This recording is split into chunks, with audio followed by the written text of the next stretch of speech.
सभी प्रज्ञाशील श्रोता बंधुओं को नमस्कार। आज हम द्रोणाचार्य के बारे में जानेंगे कि द्रोणाचार्य को द्रुपद से क्या वैर था और किस तरह से द्रोणाचार्य कौरव और पांडवों के गुरु बने। इसके बारे में हम जानेंगे। वो कौन सी घटना थी जिसके कारण से द्रोणाचार्य उनके गुरु बने और द्रोणाचार्य को क्यों एक पहला आर्टिफिशियल बेबी कहा जाता है, वो क्या कारण थे। आइए इस सब के बारे में हम लोग चर्चा करते हैं। सबसे पहले हम जानते हैं कि जो द्रोणाचार्य उनके पिता का नाम था भारद्वाज ऋषि, उनके पिता थे।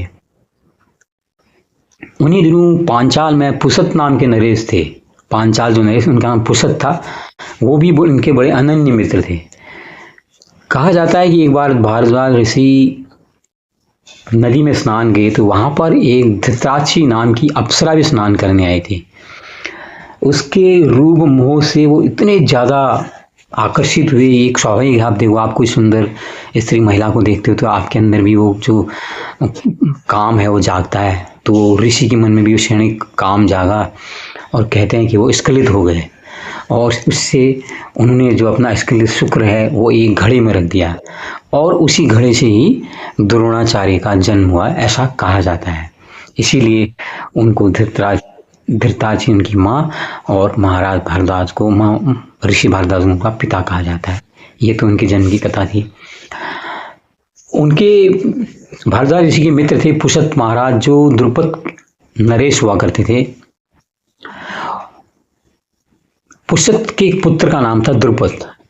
तो उनकी उम्र भी करीब करीब द्रोणाचार्य की बराबरी होती हुई है। तो उन्होंने भारद्वाज ऋषि से कहा कि आप भी मेरे पुत्र का पठन पाठन ज्ञान जो है आप मेरे पुत्र का भी कीजिए। तो जो द्रुपद है, तो अन्य शिष्यों के साथ द्रुपद भी द्रोणाचार्य के साथ महाराज भारद्वाज ऋषि के आश्रम में पढ़ने लगे। और कहा जाता है कि दोनों में इतनी बढ़िया दोस्ती थी कि अक्सर द्रुपद कहा करता था कि यार अगर मैं राजा बनूंगा तो आधा राज द्रोण मैं तुम्हें दे दूंगा। ये बातें अक्सर हुआ करती थी। और इस तरह समय बीत गया।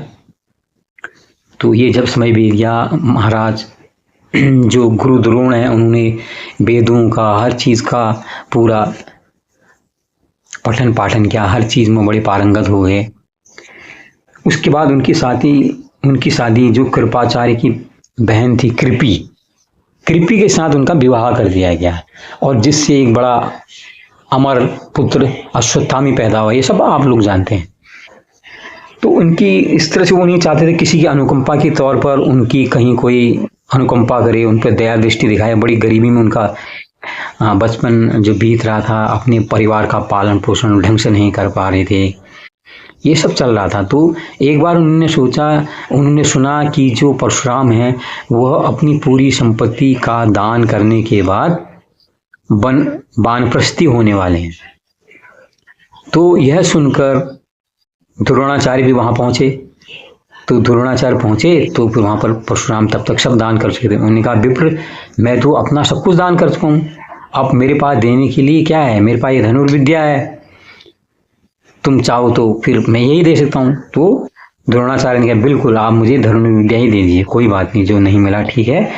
तो उनको पूरी धनुर्विद्या की सारी शिक्षा परशुराम ने द्रोणाचार्य को सिखा दी और सिखा दी। एक बार वो और अपनी गुप्त अवस्था में अपने साले कृपाचार्य के वहाँ वो रहने लगी कि ताकि हालांकि वो जो भीष्म है उनसे उनका परिचय था, भीष्म उनको अच्छी तरह जानते थे, लेकिन वो नहीं चाहते कोई भी उन पर देखे, उन पर दया दृष्टि के नाते उन पर कृपा करे। एक बार की बात है जब वो जो हस्तिनापुर के राजकुमार कहीं एक कुएं के आसपास कहीं खेल रहे थे, गेंद से खेल रहे थे, तो वहीं से द्रोणाचार्य से गुजरना हुआ। संयोग उसी समय वो जो गेंद है वो कुएं में गिर गई। तो कहते हैं कि सारे वो प्रयास करने लगे, कौरव और युधिष्ठिर जो राजकुमार हैं। तो दुर्योधन ने प्रयास किया। दुर्योधन की कहते हैं कि उसमें अंगूठी भी गिर गई, गेंद तो गिरी अंगूठी भी गिर गई। तो वहां से जब द्रोणाचार्य गुजरे तो उन्होंने कहा, राजकुमारों क्या ढूंढ रहे हो? उन्होंने कहा, हमारी गेंद उसमें गिर गई। तुम बड़ा उपहास करते रहे, कैसे तुम राजकुमार हो, तुमसे गेंद भी नहीं निकाली जा रही है? तो उन्होंने कहा, हे ऋषि, क्या आप इसे ढूंढने में हमारी मदद कर सकते हैं? लाओ, तुम सरकंडे तोड़ के लाओ। सारे राजकुमार सरकंडे तोड़ के लाए, उसको छिला। उसके बाद उनको अभिमंत्रित कर दिए। पहले जब सरकंडा बहेगा तो मंत्र ने ऐसा पड़ा कि गेंद उस सरकंडे में चिपक गई। फिर वो सरकंडे लाते, दूसरा सरकंडा दूसरे में, दूसरा तीसरे में, तीसरा चौथे में। इस तरह से सरकंडा इतना लंबा हो गया कि सरकंडे को उन्होंने जब ऊपर उठाया तो वो गेंद बाहर आ गई। यही देख के सारे राजकुमार बड़े हतप्रभ रह गए। और दुर्योधन ने, युधिष्ठिर ने कहा, तो अब मेरी अंगूठी का क्या होगा? तो अंगूठी भी उन्होंने अपने तीर से अंगूठी भी उन्हें बाहर निकाल दी। वो बड़े खुश हुए, बोले हम आप अपने राजगुरु के पास ले जाना चाहते हैं। तब द्रोणाचार्य ने कहा कि आपके जो दादाश्री हैं भीष्म मुझे अच्छी तरह जानते हैं, अगर वो मुझे लेने आएंगे तो मैं तुम्हारे साथ चलूंगा। और भीष्म तो चाहते थे कोई उनको एक अच्छा गुरु मिले सिखाने के लिए। भीष्म उनके पास चले आए तो उन्हें अनुरोध किया, आइए अब आप हमारे साथ ही रहिए, आप राजकुमारों को आपसे शिक्षा दीजिए। और वो राजकुमारों को शिक्षा देना द्रोणाचार्य ने शुरू किया। एक बार नदी किनारे जब वो धनुर्विहास कराते कराते पैर, जब वो नदी में उतरे द्रोणाचार्य, तो कहते हैं वहीं पर एक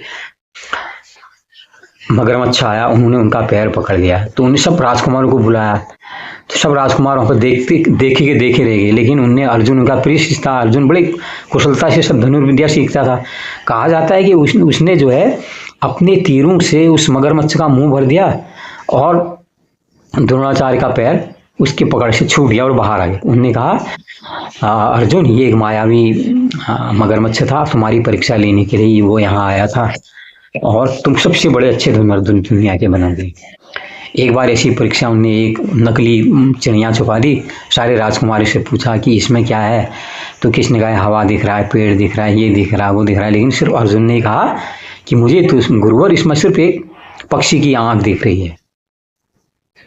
खैर ये बातें हो गई। जब वो ये सब दिन बीत रहे, तूने कहा, यार अब मैं धनुर्विद्या भी मिल गई, ये सब कुछ है, मैंने धनुर्विद्या सीख ली, अब मैं द्रुपद के पास जाता हूँ। उसी इसमें पता लगा पुशत का निधन हो गया और द्रुपद राजा बन चुके हैं। लेकिन नए नए राजा बने, द्रुपद के अंदर मद, सत्ता का मद, राज सुख का मद, अहंकार में वो डूबे हुए थे। तो उन्होंने जाकर उन्हें कहा, हे महाराज, मुझे पहचाने, तुम्हारा बाल सखा मैं द्रोण हूँ। तो उसने कहा, अरे एक गरीब ब्राह्मण कैसी बातें करता है? एक गरीब का एक अमीर से, एक राजा का रंक से, एक वीर का एक कायर से कैसे मिलन हो सकता है? कैसी मूर्खता की बातें कर रहा है? तो तब उन्होंने कहा कि बड़े अहंकार में मेरा मित्र डूब गया है, मैं इसका अहंकार जरूर तोड़ूंगा। जब ये बात हो गई, जब शिक्षा सब दे रहे थे सारे राजकुमारों को, तो उन्होंने कहा कि तुम्हारी शिक्षा में गुरु दक्षिणा मुझे चाहते हो, मैं चाहता हूँ कि तुम द्रुपद को पकड़ के मेरे सामने लाओ। तो दुर्योधन जो है वो कहता, थोड़ा चिढ़ता था कि अर्जुन को अच्छा मानते हैं, वो सीखा भी नहीं, वो गया कर्ण के साथ, और भी गए, कोई भी द्रुपद को पकड़ के नहीं लाया। बाद में द्रुपद को जो है अर्जुन जाता है, अर्जुन वहाँ की पूरी द्रुपद और उसके मंत्रियों को पकड़ के वहाँ लेके आ जाता है अपनी धनुर्विद्या के बल पर। फिर उसमें द्रोणाचार्य कहते हैं, मेरा तुमसे कोई बदला लेने का इरादा नहीं है, जैसे तुम्हारी मेरी बात हुई, मैं आधा राज्य तुम्हें लौटा रहा हूँ, आधा राज्य मैं अपने पास रख रहा हूँ, मैं तो सिर्फ तुम्हारा अहंकार तोड़ना चाहता था। लेकिन कहा जाता है कि द्रुपद को भी इस बात का बहुत बुरा लगा। उसने कहा, मैं भी कुछ न कुछ करके अपने इस अपमान का बदला लूंगा। तो उस द्रुपद के ही बाद में उन्होंने यज्ञ कराया, याज उपयास से उन्होंने प्रार्थना की, यज्ञ करवाया। उस यज्ञ के दम पर उनके घर में धृष्टद्युम्न नाम के राजकुमार का जन्म हुआ और द्रौपदी का जन्म हुआ।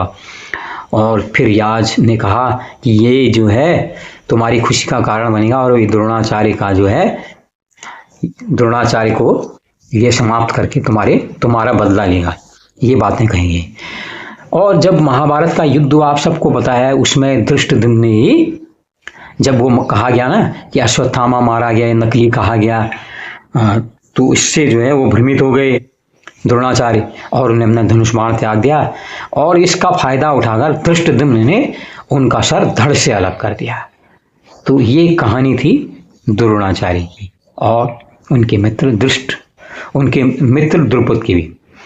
तो ये कहानी काफ़ी है, इस कहानियों के द्वारा हमने काफ़ी चीज़ें सीखी। उम्मीद करता हूँ आपको भी कुछ सीखने को मिला होगा। कुछ और भी द्रोणाचार्य के बारे में जानना चाहते हैं या महाभारत किसी पात्र के बारे में जानना चाहते हैं, ज़रूर बताइए। सुनने के लिए, जुड़े रहने के लिए नमस्कार साथियों, बहुत बहुत धन्यवाद आपका। आपका दिन शुभ हो।